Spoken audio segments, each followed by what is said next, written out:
All right, let's get into it. Forget what you think you know about ancient history. Forget the clean marble statues and the epic poems. Today, we're going somewhere else entirely. We're going to a place of unbelievable sophistication, a civilization that gave the world mathematics, philosophy, and spirituality that still shape our lives.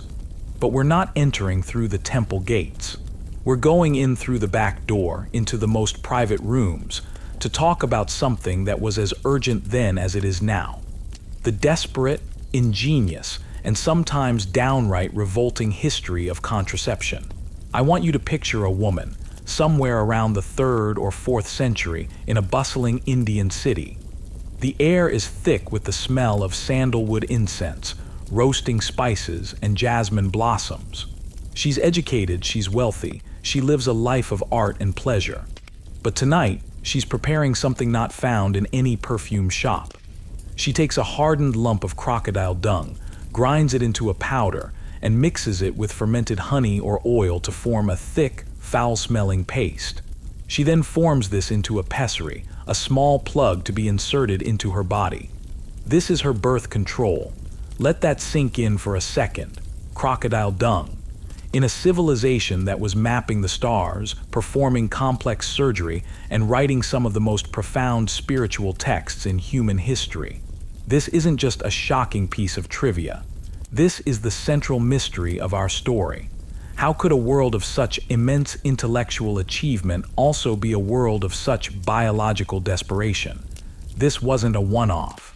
We have texts that list dozens of these methods, from plugs made of rock salt and oil that would have caused agonizing chemical burns, to herbal concoctions that promised temporary sterility, to magical spells chanted at the moment of climax. This is the story of a hidden war, fought not on battlefields with swords and shields, but in bedrooms and back alleys with herbs, animal parts, and whispered incantations. It's a war for control, a war between religious duty and personal desire, a war between a society that demanded endless procreation and the individuals who dared to say, no. This is the story of how ancient Indians tried to seize control of their own biology, using a wild cocktail of brilliant proto-science, dangerous folk remedies, and pure magical thinking. It's a history that's messy, uncomfortable, and a lot more human than the polished version you get in textbooks. To understand why a woman would ever resort to something like crocodile dung, you have to understand the world she lived in. You have to feel the immense, crushing pressure that was on her and every other person in her society. This pressure was woven into the very fabric of their religion, their laws, and their understanding of the cosmos. Let's rewind the clock, way back. Before the great empires, before the stone temples, we have the Vedic period. Starting around 1500 BCE, this is the foundational layer of what would eventually become Hinduism. The core texts of this era are the Vedas, a collection of hymns and sacred verses that are among the oldest religious scriptures in the world. And if you read the Vedas, one message comes through loud and clear. You need to have kids. Specifically, you need to have sons. This wasn't just a preference, like wanting a kid who can play catch with you. This was a profound religious and spiritual imperative. The entire cosmic order, it was believed, depended on it. The key concept here is something called Shraddha. Shraddha refers to the funeral rites, a series of complex and vital rituals performed after a person's death. These rituals weren't just about mourning. They were essential for the soul of the deceased. It was believed that after death, a person's soul entered a kind of limbo, a shadowy realm of ancestors called Pitraloka. The soul was weak, hungry, and tormented. The only thing that could nourish it, strengthen it, and help it ascend to a better rebirth or heavenly realm was the Shraddha ceremony. And who had to perform this ceremony? Your son. Only a son could make the proper offerings, the pindas, which were balls of rice and barley flour that would feed the ancestor's spirit. Without a son to perform these rites, your soul was, to put it bluntly, screwed. You were doomed to wander for eternity in a spiritual wasteland, hungry, thirsty, and alone. Having a son wasn't just about continuing the family name, it was your only ticket to a decent afterlife. The prayers in the ancient Rigveda are filled with desperate pleas for male offspring. "May we beget a son who is a victor," one hymn cries out. Another says, "Bestow on us a treasure of sons." This belief created an unbelievable amount of pressure, especially on women. A woman's primary value was her fertility, her ability to produce these essential male heirs. A barren woman was seen as a failure, a source of profound shame and bad luck. A man was not only permitted, but sometimes encouraged to take a second wife if his first could not produce a son. The desire for a child, for a son, was therefore the loudest and most dominant note in the symphony of ancient Indian life. This idea was then wrapped into a much larger philosophical framework that defined a person's entire existence. You might have heard of Dharma, Karma, and Moksha. These weren't abstract coffee shop concepts. They were the operating system for reality. Dharma is your duty, your sacred role in the cosmic order. It's the right way to live. Karma is the universal law of cause and effect. Your actions in this life determine your fate in the next.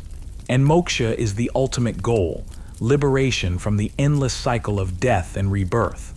According to this system, a person's life was divided into 4 stages, the ashramas. First, you were a student. Then you became a householder, the grihastha. This was the stage where you got married, you worked, you raised a family. This wasn't optional. It was your dharma. Fulfilling your role as a householder, which explicitly meant procreating, was how you generated good karma and paid off 3 cosmic debts you were born with. The debt to the gods, the debt to the sages, and the debt to your ancestors. How did you pay the debt to your ancestors? By having a son who would continue the Shraddha rites. To refuse this stage, to refuse to have children, was to spit in the face of the gods, to betray your ancestors, and to guarantee yourself a miserable next life. It was a violation of cosmic law. So the default setting for this entire civilization was procreate, procreate, procreate. It was a religious obligation, a social necessity, and your only hope for a decent afterlife. Any thought of preventing conception was, in this context, unthinkable. It was a sin of the highest order. And just in case anyone missed the memo from the gods, society created a rule book to make it crystal clear. This is where our story's antagonist comes into play. It's not a person, but a text. A text so influential, so pervasive, and so powerful that its shadow stretches all the way to the present day. We're talking about the Dharma Shastras. The Dharma Shastras were a genre of Sanskrit texts that laid down the rules for everything. They were law codes, religious manuals, and social guidebooks all rolled into one. And the most famous, the most quoted, and the most notoriously rigid of them all is the Manusmriti, also known as the Laws of Manu. We don't know exactly who Manu was. He's a mythical progenitor of humanity, a kind of Indian Adam or Noah. The text attributed to him was likely written and compiled by Brahmin scholars over centuries, probably solidifying into its final form sometime around the 2nd or 3rd century CE. And if the Vedas created the pressure to procreate, the Laws of Manu turned that pressure into a steel cage, especially for women. The Manusmriti is a masterclass in social engineering, a blueprint for a perfectly ordered, deeply patriarchal society. And it achieves this by systematically stripping women of any and all autonomy. To the authors of this text, a woman was not an independent being. She was a vessel, a piece of property. Her entire existence was defined by her relationship to men. Let me just read you a few lines so you can hear the voice of this text. On a woman's independence, Manu says, "In childhood a female must be subject to her father, in youth to her husband, when her lord is dead to her sons. A woman must never be independent." It gets worse. Though he may be destitute of virtue, or seek pleasure elsewhere, or be devoid of good qualities, yet a virtuous wife must constantly worship her husband as a god. Her husband is her god, her entire world, her purpose. to serve him and to bear his children. The text is obsessed with controlling female sexuality. It's seen as a dangerous, chaotic force that must be contained at all costs. A woman's job is to produce pure, legitimate heirs for her husband's lineage. Therefore, her body is not her own. It belongs to her family, her husband, and the patriarchal line. And this is where the text goes from being merely oppressive to being the direct enemy of contraception. The laws of Manu are explicit. Interfering with procreation is a monstrous crime. The text describes a specific and horrifying sin called Brunahan, the killing of a learned Brahmin. It's one of the worst things a person can do. Then, in the same breath, it equates this sin with a husband who spills his own seed non-procreatively. In other words, any sexual act that wasn't for the direct purpose of conception was considered as bad as murder. One passage describes a man who fails to have intercourse with his wife during her fertile period as committing a form of abortion because he has slain the embryo. The potential for life was considered sacred, and any deviation from the baby-making imperative was a grievous sin. So imagine this. This text and others like it weren't just sitting in a library. They were the basis of law and social custom. Their teachings were promoted by priests, enforced by kings, and internalized by the population. This was the voice of authority, the voice of God, the voice of your ancestors, all screaming in your ear. Your only purpose is to have children. To do otherwise is to break the law, to condemn your soul, and to threaten the fabric of the universe. This is the world our woman with the crocodile dung was born into. A world where the official ideology, the state-sponsored religion, and the legal code all agreed on one thing: her body was not her own. Its sole legitimate function was to be a factory for sons. To even think about contraception was to contemplate a crime against society, nature, and the cosmos.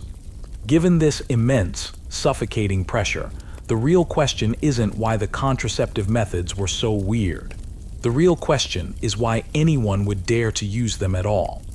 And the answer to that can be found in the rise of a new kind of world, a new kind of person, and a new kind of philosophy that offered a radical alternative to the grim path of duty.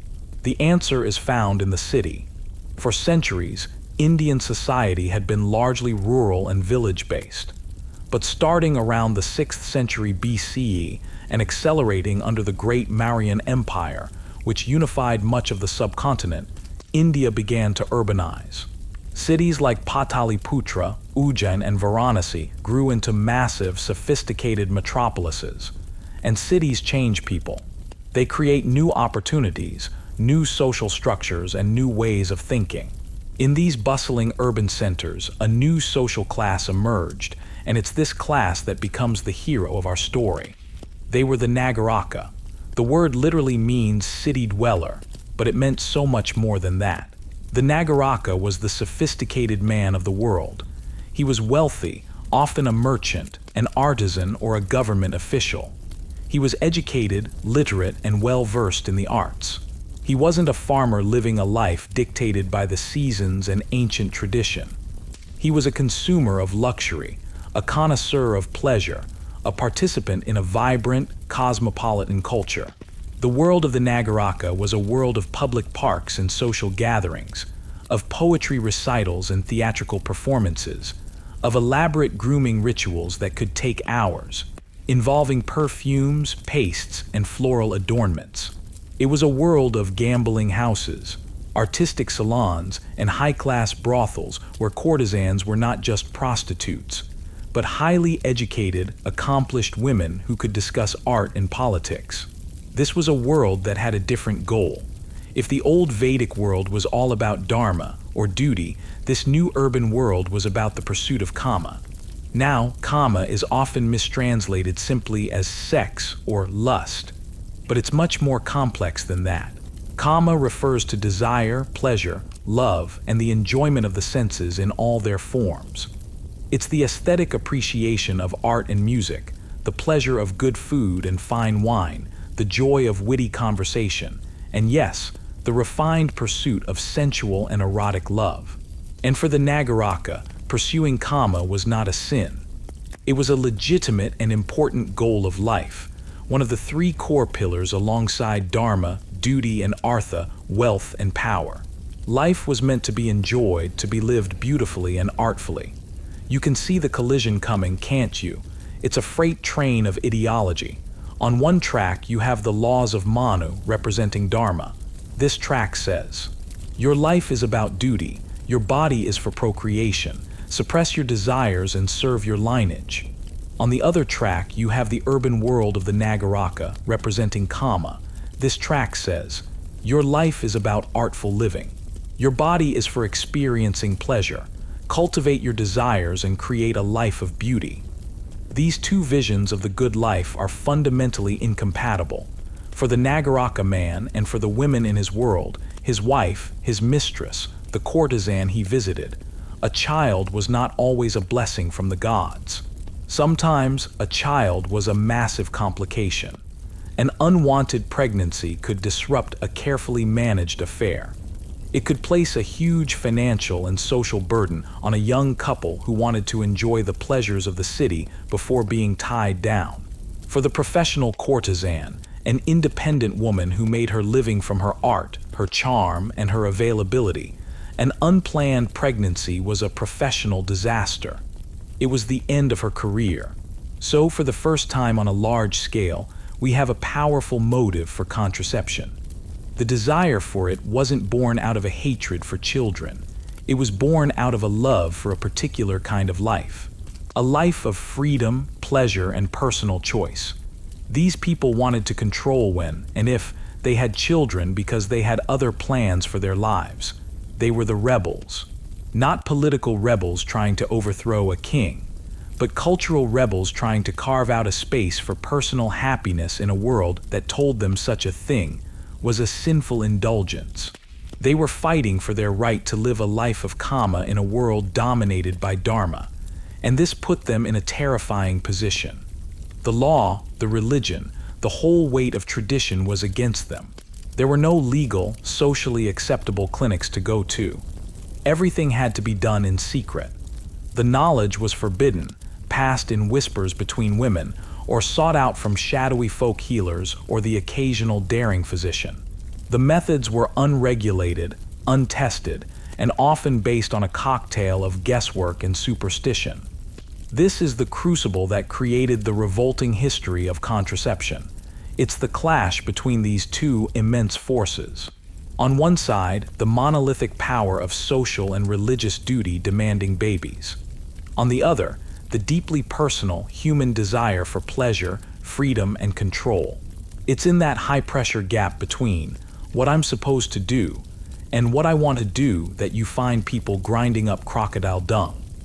The sheer risk and revulsion of the methods are a direct measure of how desperately they wanted to escape the fate that society had written for them. And that brings us to the first great dilemma of our story. I want you to put yourself in this world for a moment. Imagine you're a young woman in a city like Pataliputra in the 3rd century. You are married, but you are also part of this vibrant Nagaraka culture. You love poetry, music, the life of the city. Your husband feels the same way. You're not ready for a child. Or maybe you already have 2 sons, you've done your Dharma, and the thought of another pregnancy, which could very well kill you, is terrifying. The official doctrines of Manu offer you no way out. They tell you your duty is to submit to your husband and bear children until you are no longer able. To refuse is a sin.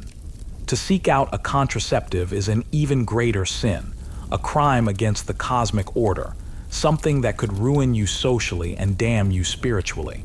But the alternative is to surrender your body, your freedom, and possibly your life to a system that sees you as little more than a womb.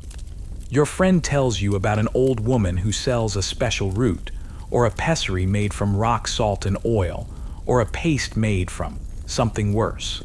It's terrifying, it's forbidden, it might not even work, and it could be dangerous. So you're at a crossroads, a brutal choice. Do you follow the path of Dharma, the sacred law that has governed your people for 1,000 years? Do you obey the priests, your family, and the king, accepting your fate and losing all control over your own body? Or do you risk everything, social ruin, spiritual damnation, and physical harm, for a chance at controlling your own destiny, for the freedom to live a life defined by your own choices? What would you have done in her shoes? Let me know your honest opinion in the comments below. The world of the Nagaraka, this new, pleasure-seeking urbanite, was the fertile ground where the need for contraception took root.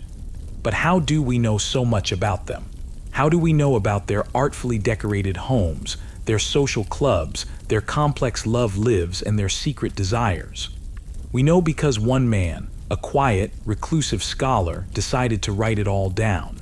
He became the unofficial chronicler of this entire way of life.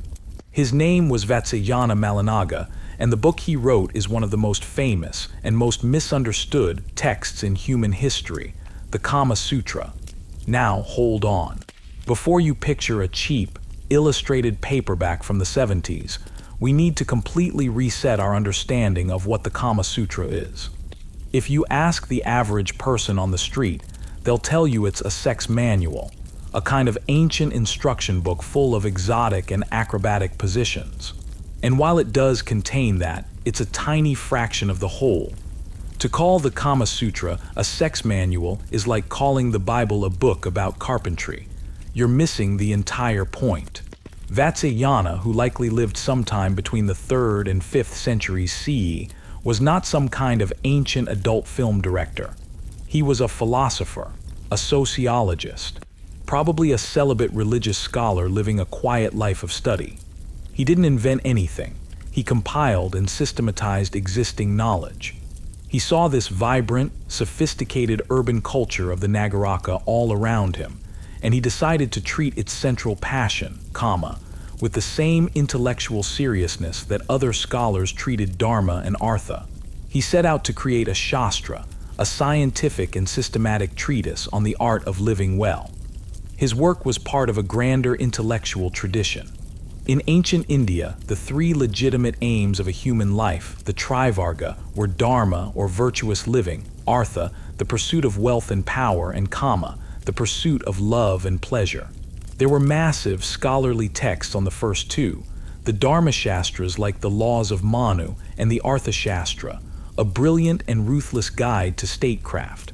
Vatsyayana argued that Kama, too, deserved its own guide. It was a subject to be studied, mastered, and practiced with skill and intelligence. His book was not intended for the masses. It was written for the Nagaraka himself, the wealthy, educated man of taste who had the time, money, and inclination to cultivate a life of refined pleasure. So when we open the Kama Sutra, what we find is a detailed blueprint for this entire lifestyle. It's a stunning window into their world. Vatsyayana gives advice on how a proper Nagaraka should furnish his house. He says it should have separate apartments for day and night, be filled with soft kushes, fragrant flowers, and musical instruments. He should have an aviary for songbirds and a garden with a swing. He describes the daily routine. After the morning rituals, the Nagaraka bathes, applies perfumes and collyrium to his eyes, colors his lips, and looks at himself in a mirror before attending to his business. The afternoon is for napping, or for games like chess and cockfighting. The evening is for music, poetry, and socializing. The book is a manual on social graces. It teaches you how to be charming, how to make friends, how to host parties. It delves into the 64 arts, or kalas, that a well-rounded person should learn, which include not just singing and dancing, but also things like magic tricks, carpentry, and the art of arranging flowers. It's a guide to navigating an incredibly complex social world. And at the heart of that world is, of course, love and relationships. Vatsyayana discusses how to choose a wife, how to keep love alive in a marriage, and how to manage a household with co-wives. But he's also a realist. He knows the world of the Nagaraka is not one of simple monogamy. So he devotes huge sections to the art of seduction, to winning over another man's wife, and to the complex world of liaisons with courtesans. This is where the need for contraception becomes blindingly obvious. The entire lifestyle Vatsyayana describes is built on a foundation of sexual freedom and non-procreative intimacy. Think about it. He gives intricate advice on how to conduct a secret affair with a married woman. An unwanted pregnancy in that situation would be a catastrophe for everyone involved. It could lead to ruin, exile, or even death. The whole delicate dance of seduction and secrecy would be pointless if the inevitable outcome was a child that would expose the whole affair. For this world to function, for the art of Kama to be practiced as Vatsyayana describes, birth control wasn't a nice-to-have. It was an absolute, non-negotiable requirement. The need was perhaps most acute for one particular group that Vatsyayana discusses at length, the Ganakas or courtesans. And again, we need to throw out our modern stereotypes. The Ganaka of ancient India was not a desperate streetwalker. She was often a highly respected, educated, and wealthy professional. She was a master of the 64 arts. She owned property. She was a patron of other artists. She could hold her own in a conversation about poetry or politics with the most powerful men in the city. Her clients paid not just for sex, but for her company, her wit, and her cultural sophistication. She was in many ways the most independent woman in that entire society. But her entire career, her wealth, her status, her independence, it was all predicated on one thing: not getting pregnant. A child would immediately end her professional life. Therefore, the Ganakas and the sophisticated men who frequented them were the primary market for contraceptive knowledge. They were the ones with the strongest possible motive and the financial means to seek out and pay for these secret methods. It's no surprise, then, that it's right here, in the pages of a book dedicated to the art of pleasure, that we find one of the most explicit and detailed lists of contraceptive recipes from the ancient world. In the 7th and final part of the Kama Sutra, almost as an appendix, Vatsyayana includes a collection of miscellaneous formulas and recipes. He frames it as a collection of curiosities, things he's gathered from older texts. It's here, tucked away at the very end, that he drops the bombshells. He gives a list of methods to prevent conception. He says, and I'm paraphrasing here, a woman can avoid conception by doing the following. And then he lists them. It's a bizarre and fascinating menu of options, a perfect snapshot of a world where science, magic, and desperation all mix together. Let's break these down so we can try to understand the logic, however flawed, behind them. We can sort them into 3 basic categories: the pharmacological, the mechanical, and the purely magical.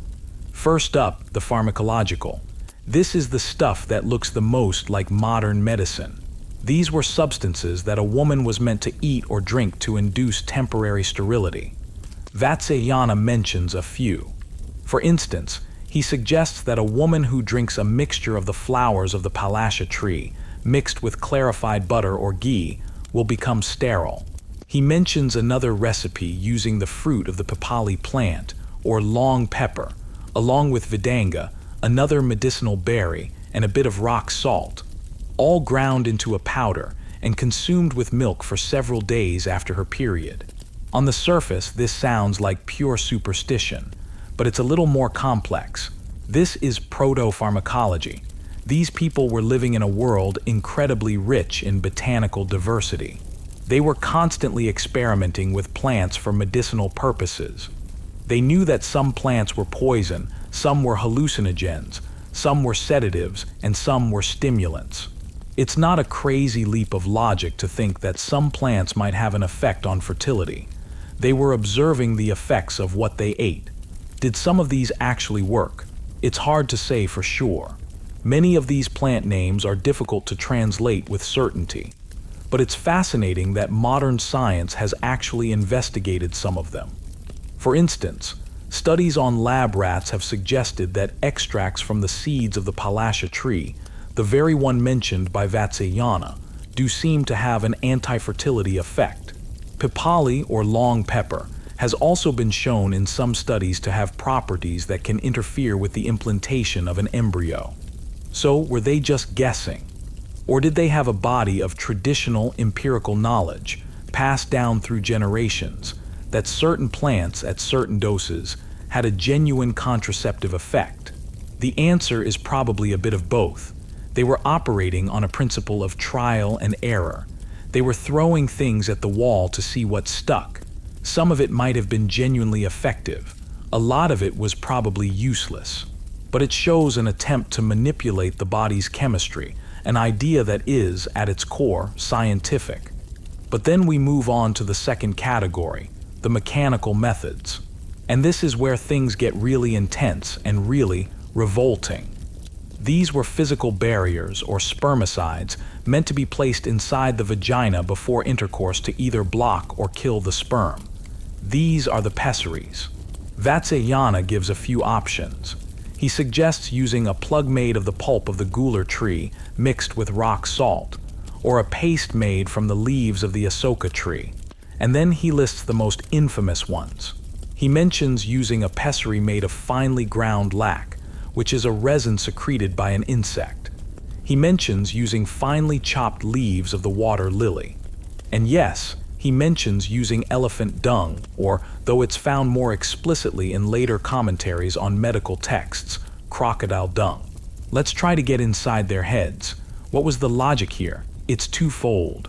First, the idea of a physical barrier. A plug is a plug. The goal is to physically stop the sperm from reaching the womb. It's the same basic principle as a modern diaphragm or cervical cap. The problem, of course, is the materials. Cotton or sponges soaked in oil or honey, which were also used, might have been relatively benign.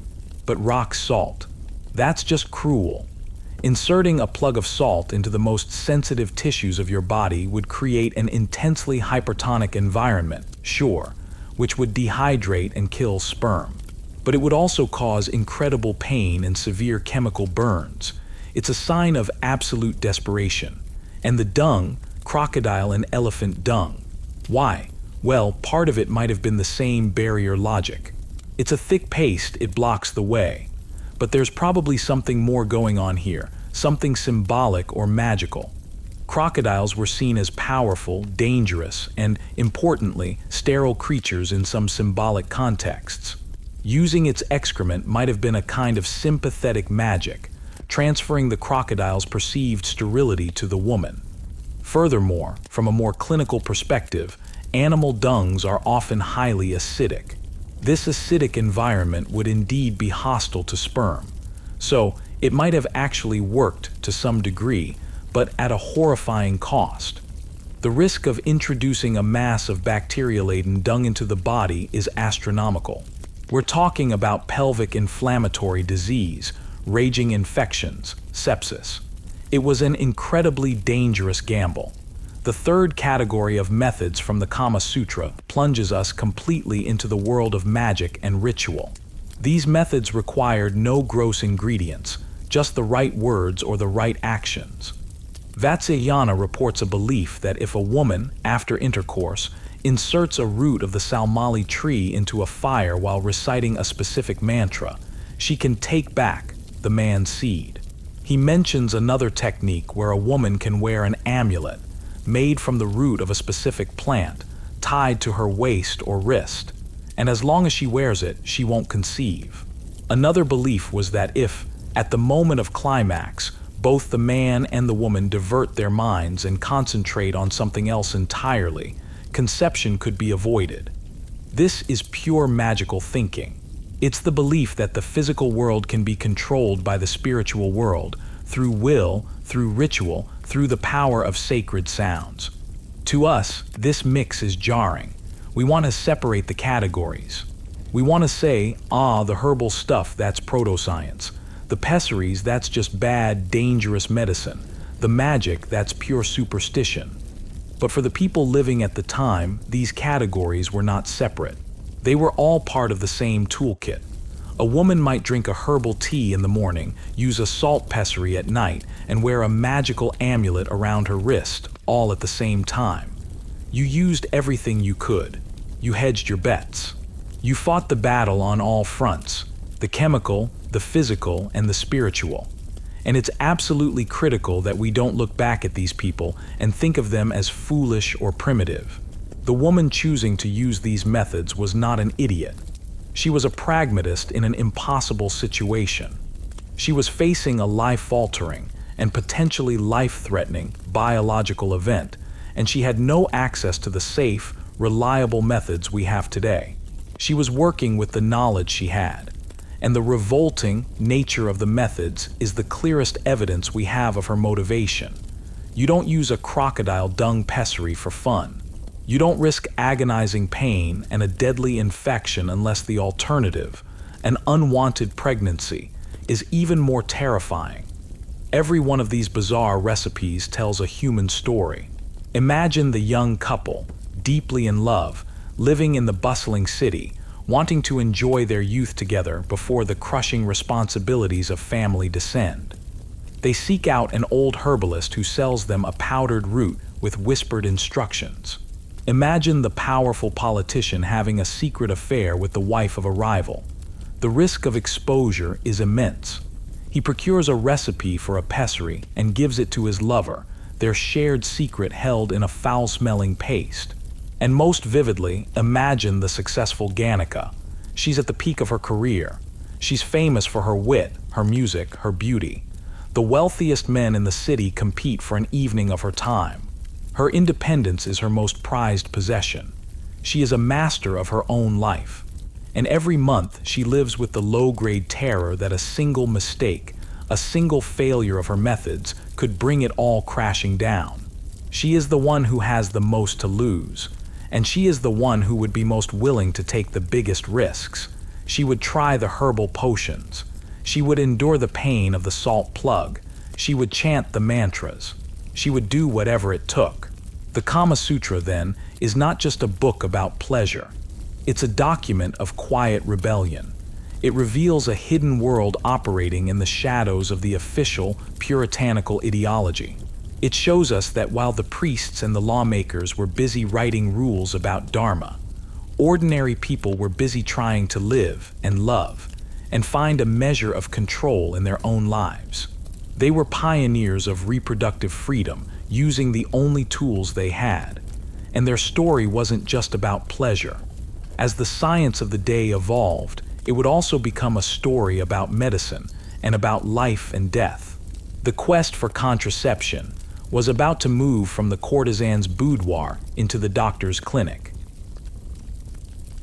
The Kama Sutra gave us a glimpse into the social demand for contraception, a demand born from the desire for pleasure and freedom. But the story doesn't end there. In fact, it gets infinitely more complex and a lot more scientific. The search for a way to control fertility wasn't just happening in the perfumed parlors of the Nagaraka. It was also happening in the most advanced medical and scientific institutions of the age. To understand this, we have to leave the world of Kama and enter the world of Ayurveda. Ayurveda, which literally translates to the science of life or the knowledge of longevity, was the traditional system of medicine in ancient India. And we need to be very clear, this was not just folk healing or witch doctoring. Ayurveda was and is an incredibly sophisticated and holistic system of health and wellness. It was based on centuries of empirical observation, clinical practice, and a deep philosophical understanding of the human body. Its goal wasn't just to cure diseases after they appeared, but to maintain a state of perfect balance and wellness to prevent them from ever taking hold. At the heart of Ayurvedic philosophy is the concept of the three doshas. These are the fundamental energies or humors that govern all biological processes. There is Vata, the principle of movement, associated with wind and air. There is Pitta, the principle of metabolism and transformation, associated with fire and water. And there is Kapha, the principle of structure and lubrication, associated with earth and water. Every person has a unique combination of these three doshas, and good health is the result of keeping them in perfect balance. Illness, in this view, is a state of imbalance. The job of the Ayurvedic physician, the Vaidya, was to diagnose the nature of the imbalance and prescribe a course of treatment: diet, herbs, massage, meditation, to bring the patient back to equilibrium. This was a serious, intellectual tradition, codified in massive, encyclopedic texts that were the product of a golden age of Indian medicine. And towering over this tradition are two figures, two men who are to Indian medicine what Hippocrates and Galen are to the West. They were the titans of Ayurveda, and their work takes our story to a whole new level of clinical sophistication. First, there was Sushruta. Believed to have lived around the 6th century BCE, he is a semi-legendary figure often called the father of surgery. The text attributed to him, the Sushruta Samhita, is nothing short of breathtaking. It's a detailed surgical encyclopedia that describes procedures so advanced they're hard to believe. Sushruta describes over 300 different surgical procedures and 125 different surgical instruments. He gives detailed instructions on how to perform cataract surgery, how to set broken bones, how to drain abscesses, and most famously, how to perform rhinoplasty, reconstructing a nose using a flap of skin from the forehead. This is thousands of years before plastic surgery was developed in the West. He was a master anatomist who advocated for the study of the human body through dissection, using a meticulous process of decomposing a body in water to observe the layers of tissue. This was a man of science, a man of the knife, a man dedicated to the physical, observable reality of the human body. Then there was Charaka, who lived a few centuries later, perhaps around the 1st century CE. If Sushruta was the master of surgery, Charaka was the master of internal medicine. His magnum opus, the Charaka Samhita, is a colossal work, a true encyclopedia of the healing arts. It covers everything from anatomy and physiology to diagnostics, pharmacology, and toxicology. It lists hundreds upon hundreds of medicinal plants, minerals, and animal products, detailing their properties and how to prepare them into complex medicines. Charaka's approach was profoundly holistic. He emphasized that a patient's diet, lifestyle, and mental state were just as important as any medicine he could prescribe. He was the quintessential physician, a brilliant diagnostician who treated the whole person, not just the disease. So, what did these medical giants, these men of science and observation, have to say about family planning? If you're expecting them to simply parrot the hardline stance of the Laws of Manu, you'd be wrong. As physicians, their primary loyalty was not to religious dogma, but to the health and well-being of their patients. Their job was to alleviate suffering, and they understood, with a clinical pragmatism that cuts through the centuries, that sometimes an unwanted or untimely pregnancy was a source of profound suffering. An extra mouth to feed could push a poor family into starvation. Another pregnancy could be a death sentence for a woman weakened by previous births. They recognized that sometimes preventing a birth was a form of healing. And so, within their great medical compendiums, we find sections dedicated to the topic. They called it Garbha Nirodha, literally, prevention of the fetus. And their approach was, as you might expect, far more clinical and less sensational than what we find in the Kama Sutra. Let's look at their pharmacology first. While Vatsyayana listed a few simple recipes, the Ayurvedic texts present a much more advanced pharmacopoeia. The Charaka Samhita and Sushruta Samhita, along with later medical texts that built on their work, list dozens of different plants and compounds believed to have contraceptive effects. They provided more precise instructions for preparation and dosage. For example, a famous recipe that appears in many texts involves the seeds of the Palasha tree, the same one mentioned in the Kama Sutra, suggesting a shared body of knowledge, but prepared in a specific way. The seeds were to be soaked in a solution of fermented rice water, kanji, for several days, then ground into a paste with honey and consumed by the woman. The level of detail suggests a more refined clinical approach. They also mention other plants with powerful properties. The fruit of the Thalassa tree, when taken with honey after menstruation, was said to prevent conception for a month. A powder made from the root of the Charaka plant, known to be a powerful uterine stimulant, was also used. This is a crucial detail. The use of a uterine stimulant suggests that some of these contraceptives might have actually been abortifacients, drugs that worked not by preventing fertilization, but by causing the uterus to contract and expel a newly implanted embryo. The line between preventing conception and terminating a very early pregnancy was incredibly blurry, both medically and ethically. But what's truly fascinating is how the Ayurvedic physicians moved beyond just listing recipes. They tried to understand the underlying physiology, and this led them to one of the most significant intellectual breakthroughs in the history of family planning, the concept of a fertile period.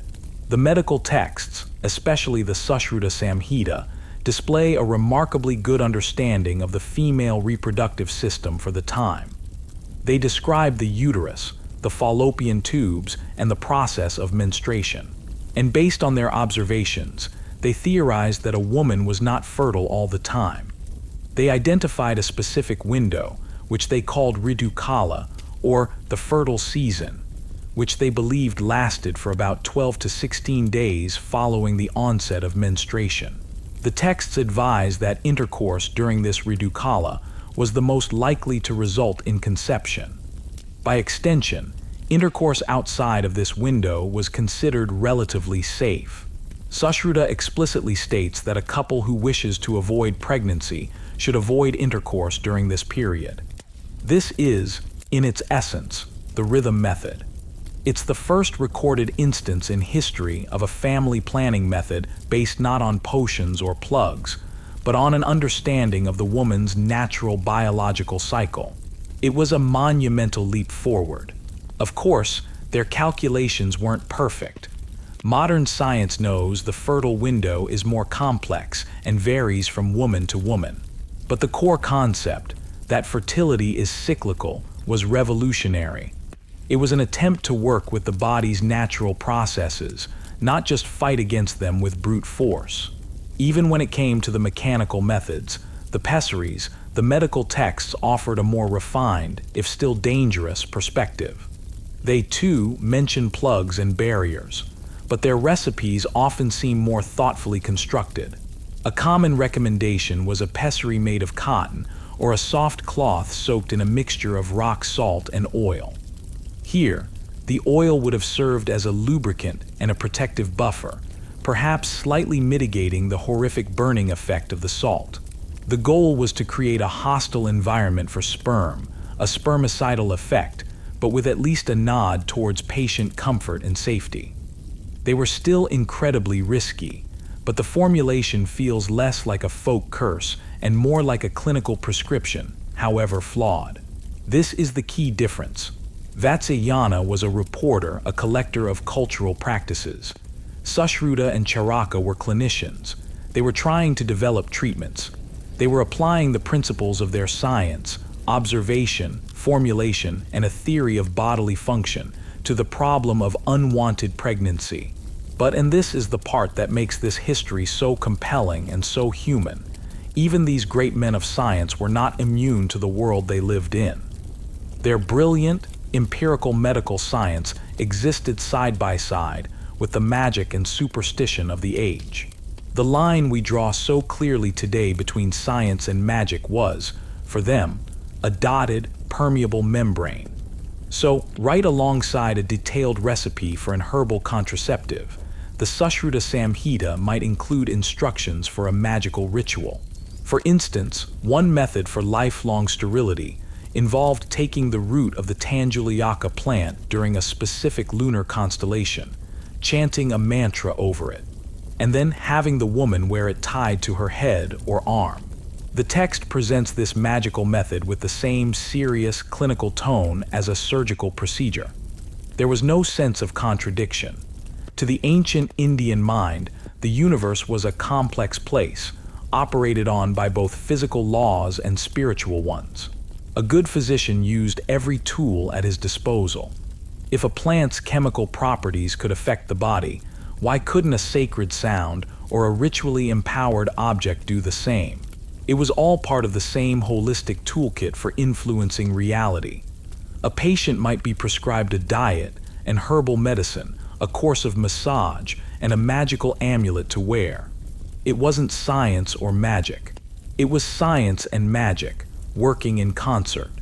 This fusion of the rational and the ritualistic shows us just how deeply embedded the problem of contraception was.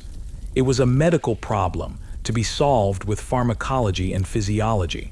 It was a social problem, as we saw in the Kama Sutra. And it was a spiritual problem to be addressed with the tools of religion and ritual. And this brings us to the professional and ethical tightrope that every Ayurvedic physician had to walk. This is the heart of the drama for them. Imagine you are a Vaidya in the city of Ujjain in the 4th century. You are a respected man of science. You have studied the great works of Charaka and Sushruta. You have sworn an oath to preserve life and alleviate suffering. Your skills are in high demand. One day, a woman comes to your clinic. She is thin and weak. She has already borne 5 children, and her last delivery almost killed her. Her husband is a poor farmer, and they can barely feed the children they have. Now she tells you she is pregnant again. She begs you for help. She is terrified that this birth will be the end of her. Another patient is a young, unmarried girl from a good family who comes to you in secret, weeping. She has made a mistake, and if her family finds out she is pregnant, she will be cast out and ruined. Your medical knowledge, your chikitsa, gives you the tools to help them. You know the herbs that can induce a miscarriage. You know the methods that could have prevented the pregnancy in the first place. Your oath as a healer, your compassion, your basic human decency, all scream at you to help these desperate women. But then you think of the other great texts, the Dharma Shastras, the Laws of Manu. You know what the priests say. You know what the king enforces. To interfere with a pregnancy is brunahan, a sin on par with killing a holy man. It's a violation of cosmic law, a stain on your karma. If you are caught, you could be stripped of your profession, exiled, or worse. The state and the religion that govern your life tell you that what these women are asking for is a crime against God and man. So here you stand, at the intersection of 2 powerful, contradictory duties. Your duty as a physician to heal suffering, and your duty as a citizen and a believer to uphold the sacred law. The science of life, Ayurveda, gives you the power to intervene. The law of society, Dharma, forbids it. This is a brutal ethical dilemma. It's a conflict that is as raw and relevant today as it was 1600 years ago. And it's a choice that these ancient doctors must have faced every single day in the quiet of their clinics. So I want to ask you, put yourself in that physician's shoes. The law of your land, the foundation of your religion, tells you that preventing or ending a pregnancy is a grave sin and a serious crime. But your science, your training as a healer, and the desperate patient standing before you tell you that providing this care could save a life, prevent a family from starving, or rescue a young woman from total ruin. What do? Do you obey the priest and the king, uphold the letter of the law, and turn these desperate people away? Or do you follow your conscience as a healer, break the law in secret, and risk punishment to help the patient in front of you? Where does your true duty lie? I'm genuinely curious to hear what you guys think. The landscape we've explored is a battlefield of contradictions. On one side, we have the iron-fisted ideology of the Dharma Shastras, the law of the land, declaring that a woman's purpose is to be a vessel for procreation, and that any attempt to interfere with that is a cosmic crime. On the other side, we have the slick, sophisticated world of the Nagaraka described in the Kama Sutra, a world built on pleasure and non-procreative intimacy, which made contraception an absolute necessity. And then, occupying the complex middle ground, we have the world of the Ayurvedic physicians, the scientists who possess the clinical knowledge to control fertility, but were caught in an ethical crossfire between their duty to heal and their duty to the law. So how could a society live like this? How could these three powerful, mutually exclusive ideas, the Laws of Manu, the Kama Sutra, and the Sushruta Samhita, all be influential at the same time in the same place? It feels like a kind of cultural schizophrenia. And the answer, which is perhaps the most important insight of this whole story, is that ancient Indian society was not a monolith. It wasn't a place where one book or one ideology dictated the behavior of every single person. It was a complex, layered, and deeply pragmatic society where people navigated a maze of conflicting value systems. Think of it this way. A Brahmin priest, officiating a sacred fire ritual, was living entirely within the world of the Dharma Shastras. His reality was shaped by its rules, its cosmology, its morality. A wealthy merchant, the quintessential Nagaraka, hosting a garden party with poets and courtesans, was living by the rules of the Kama Sutra. His reality was dedicated to the artful pursuit of pleasure and worldly success. And when both of them got sick, when they had a fever or a broken bone, they would both go to see an Ayurvedic Vaidya, a doctor whose reality was governed by the empirical, clinical science of the Charaka Samhita. These worlds coexisted, they overlapped, and people moved between them. The same man who dutifully performed the Shraddha rites for his ancestors, as prescribed by Manu, might later that day discreetly purchase a contraceptive preparation for his mistress, as described by Vatsyayana. It wasn't hypocrisy, it was situational ethics. It was a recognition that life is complicated and that different situations call for different rules. There was the public truth and the private truth. The official, state-sponsored ideology preached absolute adherence to Dharma and the procreative imperative. But behind the closed doors of the bedroom, in the quiet consultation room of the doctor, and in the bustling marketplace of the city, a very different, more pragmatic reality was unfolding. This contraceptive schizophrenia was the norm. People lived with the contradiction. They knew what the law said, and they knew what they needed to do to live their lives. And so, an entire underground economy of knowledge and materials flourished. Herbalists sold forbidden roots from unmarked stalls. Midwives passed down secret recipes from mother to daughter. Courtesans, as the group with the most to lose, likely became the most expert practitioners and disseminators of this hidden knowledge. The official story of the civilization was one of piety and duty.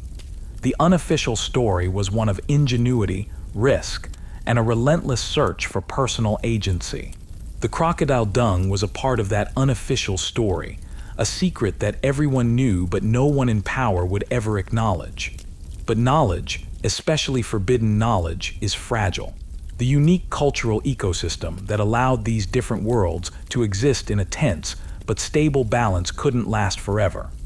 And over the next 1,000 years, a series of historical shifts began to erode this complex legacy, causing the sophisticated clinical knowledge of contraception to fade into the shadows, leaving behind only the most folkloric and magical remnants.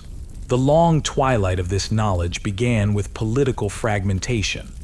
The great classical empires like the Guptas, who had fostered the stable, wealthy urban centers where the Nagaraka culture thrived, eventually declined. As the subcontinent broke apart into smaller, competing kingdoms, these large, cosmopolitan cities began to lose their central importance. The social and economic conditions that created the pleasure-seeking, art-loving urbanite started to disappear. And as the Nagaraka faded, so too did the main clientele for the sophisticated lifestyle and the contraceptive technologies described in the Kama Sutra. At the same time, the religious landscape of India was also changing. The old, ritual-heavy Vedic religion had been challenged and complemented by the rise of new spiritual movements.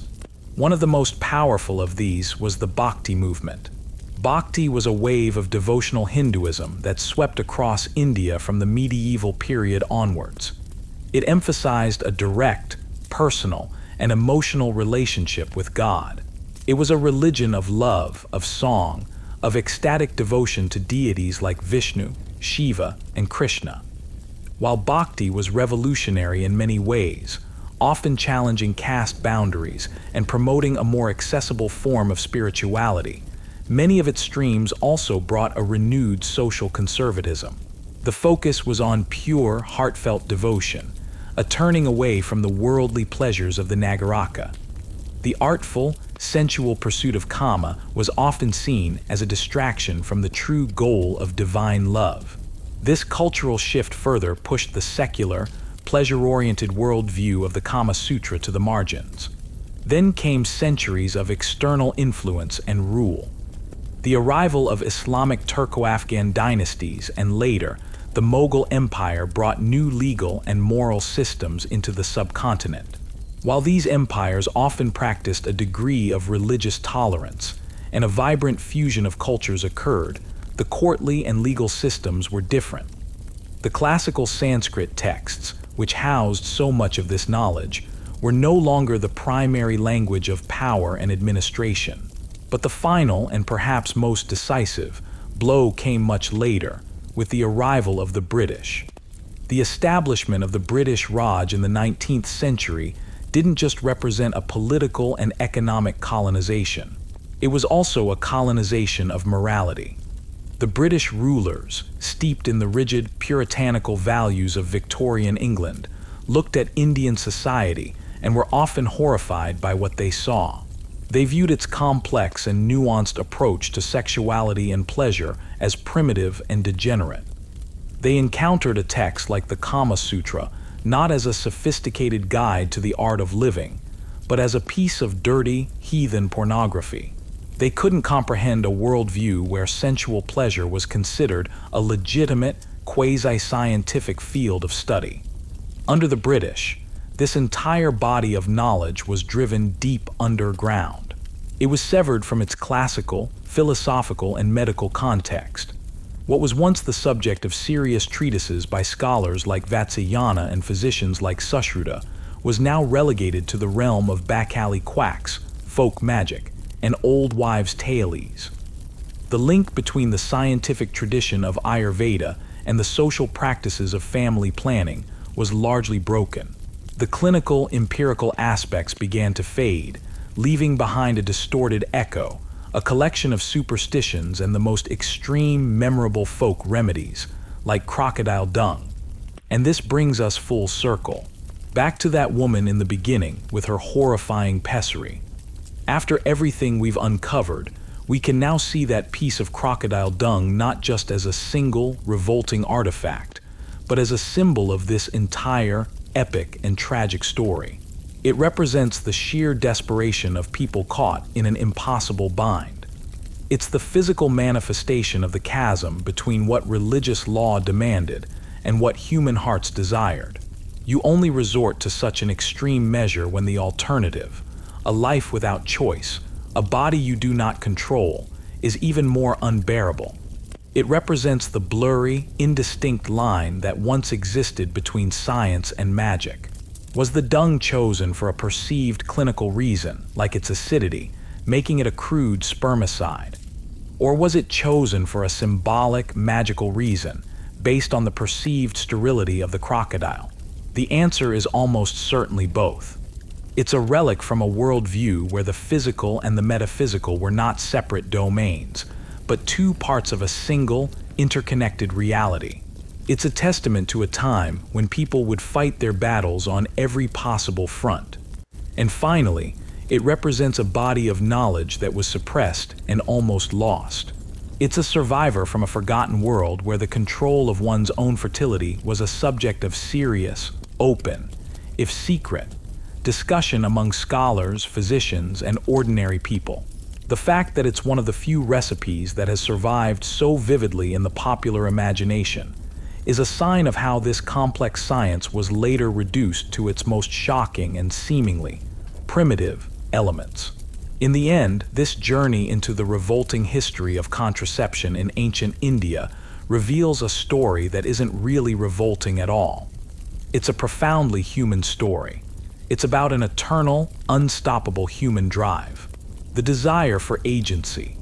The struggle to have control over your own body, to decide the course of your own life, to plan your own family, and to shape your own destiny is not a modern, Western, or feminist invention. It is as old as civilization itself.